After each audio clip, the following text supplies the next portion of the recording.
newspaper clippings that were kept in a scrapbook about cream or something. And so, so after Michael and I met, he said, well, let me send you a link to a Dropbox with a few images. And he sent a link to a Dropbox with a few images that were, you clicked on it, and the first one, I think, was Levon Helm. And you thought, oh, that's pretty cool. And then there's another one, and it's Chris Christopherson, it's Rita Coolidge, and then there's a couple Rolling Stones at Madison Square Garden. And you're seeing these iconic shots like the Stones of a concert that's a really well-known concert, a New Year's Eve show, but you've never seen these angles before.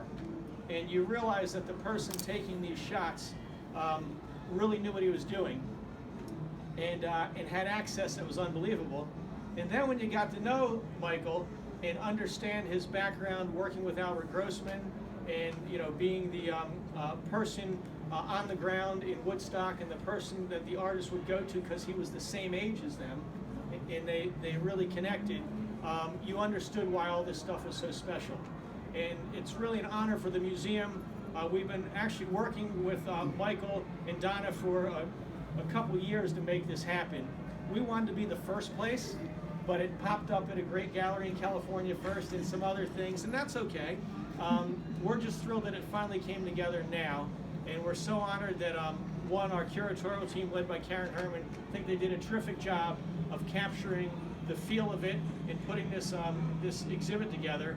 And then the images themselves are so great, but we're going to combine all of that because then we're going to hear the stories upstairs from Michael directly and how these things happen and how they came together. So on behalf of everybody at the Rock and Roll Hall of Fame, all of our staff, frankly on behalf of rock and roll fans all over the world, we're very glad you didn't throw that shoebox out. I'm sure there were many moves and there was a lot of stuff coming and going, but you kept these. And then when you rediscovered them, you wisely thought, how do I share them with the public?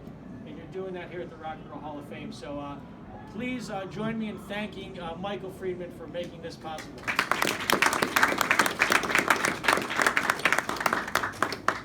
Well, I just want to say just a couple of words. And mostly I want to say what an honor it is to be here in any form. If you've ever been in the music business, this is the Holy Grail. And it's very unexpected that I would find myself here at any time, much less for my photographs, which I had not really taken very seriously for a long time. I had lost these negatives almost 50 years ago, and for them to reappear and have all this happen has just been terrific. Beyond anything I'd ever imagined. And I just wanted to thank Greg and Karen and Joe and Waka and Andy, the people that work here and put all this together and coordinated it with my manager and producer and curator, Donna Vita, my wife, who found the negatives. and has made it all possible, and I'm thrilled and I appreciate you all being here, and I hope you'll come up stairs and listen to a few nasty stories about the 60s and rock and roll.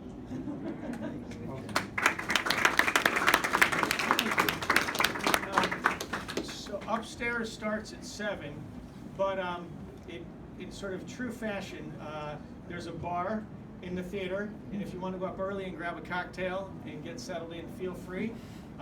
We're thrilled that you're all here, and again, incredibly grateful to be able to share this collection with the world.